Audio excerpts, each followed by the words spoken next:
Hi, it's Troy from the Advisory Deck. Join us as we go and have a conversation at Ambra Spirits with the owner, Nando Focareta, all about product market fit and his decision to bring a new gin into what is already a really busy market.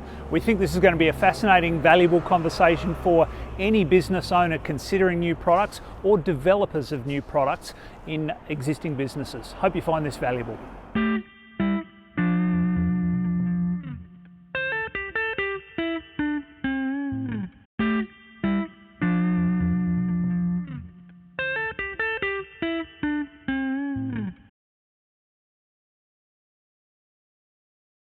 Hey, it's Troy Forrest from Strategy Road here, and welcome to the Advisory Deck out on location. I'm joined here by my regular partner in crime, James McGill from Chatham Capital. James? Hi, how you doing? We are not sitting in the boardroom and on the regular Advisory Deck today. We're actually out on location at Ambra Spirits, and we're here today with the owner of Ambra Spirits, Mr. Nando Focareta. Nando, thank you so much for having us. Pleasure, Troy. Thank you for coming. No, more than welcome. Anyone who's got these kind of, beautiful drinks around, we're happy to come and sit on the deck. We have, as you know, an advisory deck here, and the aim of these conversations is to look at business concepts, challenges, issues that we know face a whole lot of organisations and try and add some value, unpack some issues and give you the benefit of, I suppose, James, and my experience, but probably even more importantly and relevant, the experience of people who are going through it and who've been there and done that. Nando is certainly in that space. And we thought we'd come and have a conversation with Nando today about this topic that we discussed the other week, which was all about product market fit. James, do you just want to refresh our audience's memory on what this topic of product market fit actually means? In very, very succinct terms, product market fit is simply that point in time when enough customers of your target market, not worrying about other people's customers, like your product enough that it makes sense. You can sell enough of the product, it's financially viable, they want what you have, and you realise you have product market fit when you start to get repeat customers and they buy more from you and they start to make referrals. They're the simplest ways to figure out whether you've got product market fit. And the definition, the benchmark is around 40% of your target market loves your product and will be disappointed if it doesn't exist anymore. It's kind of the international benchmark for when you can say you've achieved product market fit. Terrific. So we thought we'd come and have a conversation with someone who manufactures and sells products and new products as well, innovative products, which he has had to think about how to assess that product market fit. So Nando, can you tell us just very briefly about Ambra and your business and this transition from what I know is Ambra liqueurs into Ambra Spirits? Yes. Yeah, thank you, Troy. Yeah, Ambra Spirits has been around over 20 years now. It's our 22nd year this year. Pepe Fusco and I bought the business over 7 years ago, and we saw an opportunity to grow the business. We had a great brand, great products, and wanted to expand it. We've always been known as Ambra Limoncello or Ambra Liqueurs, and we always knew in the future we had to brand and increase our market share and become versatile, and Ambra Spirits came around early 2020 this year. So we wanted to make sure that we branded ourselves as a product, a business that could actually produce a variety of products, not just liqueurs, and spirits was the fit we wanted, and that was the growth we looked for. So that's an interesting decision, right? Because you've built this really strong brand on, Italian-inspired or based citrus liqueurs. True. And now what I know you've been doing of late is diversifying into the gin space, right? Yeah, absolutely. Gin is not a new product to our business. We've had it for over 2 years within our bar. And about 2 years ago, we really thought about how serious we want to get involved in it. And we were about to jump in 2 years ago, but we stopped. We thought, we watched, we listened, we looked. Because it was really easy to jump in and just take a shot. And we're pretty young, gung-ho guys, and we wanted to do that. And we sat back and said, no, let's just watch it. We've got a business, let's get the branding right, work it all out. And did a lot of research over 2 years and watched, because the gin market has been quite congested. A lovely market with great local products from South Australia, all around Australia. And thought about how do we get into it? Let's watch and see what everyone's doing. Let's get a product that Ambra can represent in the marketplace that suits the marketplace, instead of just jumping in and just hoping to catch something just because it's a gin, and that's just not good enough for Ambra. It had to be specific to Ambra, had to come back from our traditions and our heritage, and we spent a lot of time on research and development. And today, I think it was in Gin Day, which was in June. Yes. We released our 3 gins, so that was the homecoming for us. Terrific. It's a crowded market, right? Yeah, it is. And I think in the 60 seconds you've just described, you've laid out half a dozen points that are so important for a company thinking about, where do they go from day one through to their future, that vision. And you spoke about your vision from 7 years ago to where you wanted it to be, and that's you've taken your time to get there, which is important, right? It's a slow and steady. Often people, I think, often go and really rush and try and get product after product to market without thinking about research, without thinking about fine-tuning, without thinking about very, very simple things like launching on a day when there's a tension in the market, World Gin Day. So there's some really sensible things like that. But you think about Australia, I think there's over 300 distilleries in Australia now. Yep, that's including whiskies and gins and so forth. Yes. There's 100 that I think are focused on the gin market. Yes. There's 30 or 40, I think, in South Australia now. You go back 5 years. About 60 now. 60 now, and then go back 5 years, I think there was less than 10 or 15 in Australia. Like the growth in the last few years has been significant. And one of the reasons why it's become a drink of choice, but the barriers to entry are relatively low, and the capital cost to get a product to market once you've got it still is relatively low because you produce it and you can sell it quite quickly. And I think your comments about taking your time, doing your market research, thinking about your branding, thinking about the right placement and distribution are all things which, when you have the right team and the right vision, aligned values, become so critical. And it's really pleasing to hear people who talk and think like that, because so often there's this rush to get things done, and that's when companies come unstuck. So I think it was fantastic that you had that vision and you've taken the time to execute. Yeah, it's really good. Something I found, James, was that in many years of business, it's not what I like that makes the difference. I might like lots of things, but it's irrelevant what I like. It's what the market wants and what it likes. And I like that, by the way. Yeah, I agree, absolutely. So we worked out, we like lots of things, but if the market didn't like it, then you haven't got a product. It can be as good as you like it, want it to be, but if the market doesn't want it, and it can be as branded as nice as it wants to be, if the market doesn't want it, you haven't got a product. So it's not that the customer is always right, but when they're buying your product, it's what the customer wants. Yeah. And over the years, we've done lots of trade shows, and that was beautiful. We developed 3 or 4 other products in our first couple of years in business as owners, and we go to the trade shows and they'd give us the feedback. And the feedback was critical, good or bad, you take it on the chin. And eventually work out, that's if you get that repeat answer and over again, there's a message there. You can ignore it. And as in business owners, we give birth, I call it give birth to products. And it's our little baby. We don't like criticism. But sometimes a baby doesn't look quite right or taste right, so you've got to fix it. We're going with the metaphor there. Can I ask Nando the practicalities of actually deciding the kind of subset of the market then that you wanted to really build a product for, knowing that everyone's trying to diversify in different ways in the gin market, and then once you've kind of landed on that, how you actually went about creating a product that you thought enough people will pay enough money in enough quantity for this product? What kind of things did you do? I think it's just research. You just watch what other people are doing. Never try and reinvent the wheel. You can, but it's a really tough call. It's a long, hard road. So we just watched what other people were doing, and the big players have got big budgets and big research. And if they're going to a certain area and direction, you think, well, there's a reason why that's happening. So let's watch what they're doing and see what they're doing. We did a lot of that, and even some smaller players. What are they doing, good or bad? We watch them.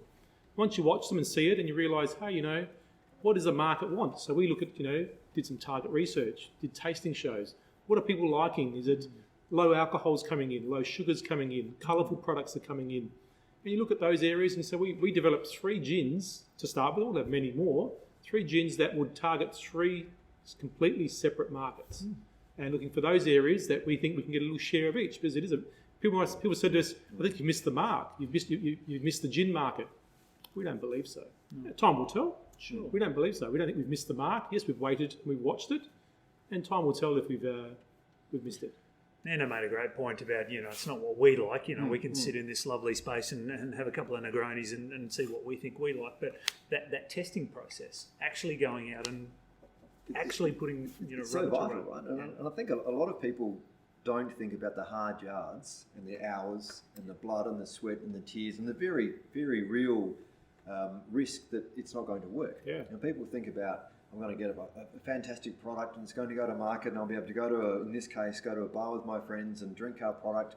And that's not the reality, right? It's not a perfect science. It takes time, and I think often that time means money or lack of money. So that ability to be able to have a runway that is long enough that means you can tinker and change. That's what I was curious about. Is this was effectively the product you bought when you bought the business? Absolutely. There was one product. Was that what they had? It was 5, but that was 95% of it, right? So 95% of revenue was coming out of this, and it was well known, but it certainly wasn't marketed like it is now. Absolutely. How many changes have you made in the last 7 years to this, from branding, from you tinker with the recipe, from distribution? Are there dozens over those 7 years? Most probably dozens, a dozen most probably correct. The formula, recipe, no, we have not tinkered with that because it works and it's proven, so there's no need to change it. So we haven't changed the recipe, but the packaging definitely. I think we rebranded 3 times, and each time there was something different. The bottle hasn't changed, but the labelling, the cork, the capsules, the printing on the bottle, so all those things over time have changed the name. So there's a number of, and you think, golly gosh, how many times do we have to do this? But it's just fine tuning. And you've got to fail before you succeed. And most people don't want to fail, but that's part of it. Do you think you'll go through the same reiterations with gin in the next few years? I think we'll fine tune it. Can always get better. Can improve it. We'll look at target markets again and see what they're looking for, and we'll aim for those areas again. We think we'll most probably have 4 to 6 gins most probably in the 2-year period. Okay. If they're the right product, the right fit, and there's the market for them. Because you can make any gin you like, but if there's no market for it, I've seen many ones. You think, really, someone's going to drink that? But someone does.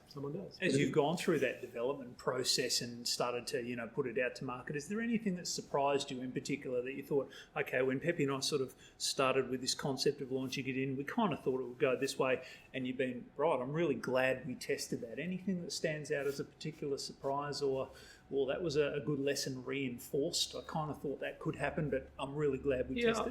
I think the packaging. The packaging, we do 3, 4, 5 separate revisions.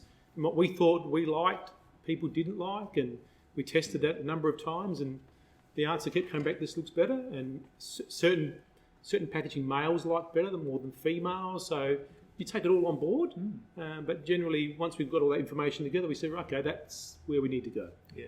And what we like is not always what the market likes, so that's what we did.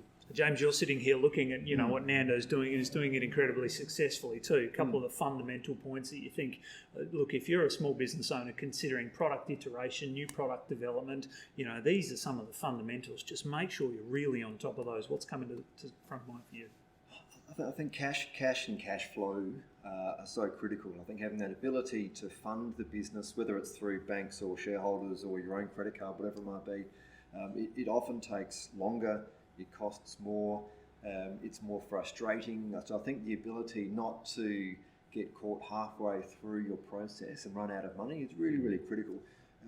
We do a lot of work with startups and emerging companies, and people turn up with a spreadsheet showing their sales and their revenue. It's that classic case of, we're here now, we're not even making any money now, we're going to be worth $500 million in 3 years because our spreadsheet says it's so.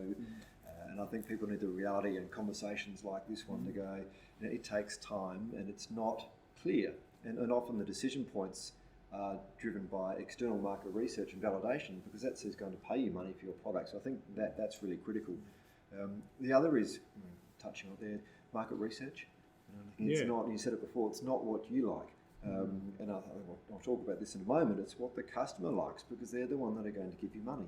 So if they don't like it, they're not going to give you money, they'll go somewhere else. I think the important part about market research is that if a customer says, yeah, that's nice, it's okay, but you don't want them to buy it just once.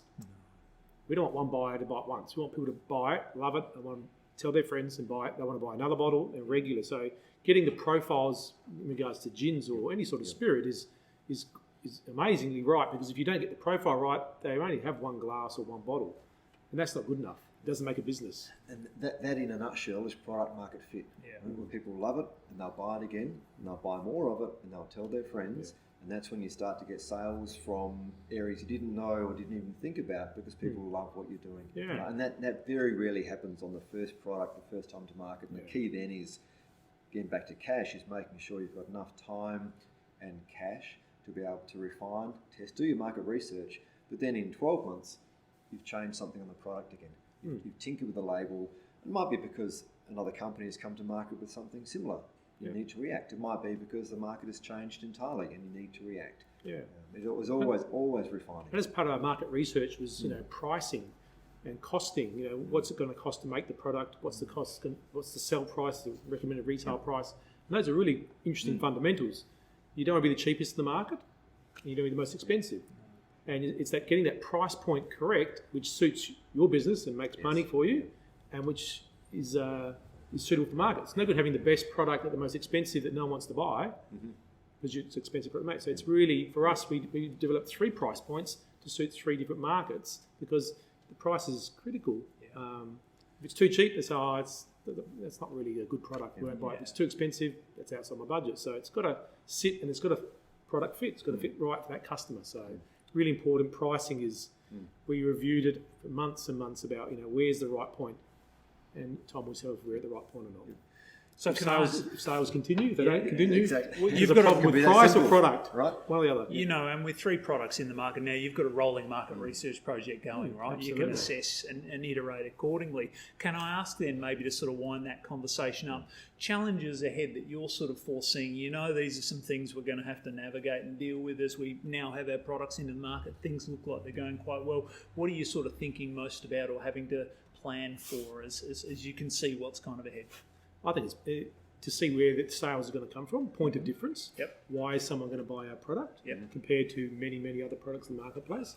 So that becomes to sales techniques, proper marketing, branding, and then execution of product's got to stand up to what it says it's going to do, price and taste. So really important, those 3 points.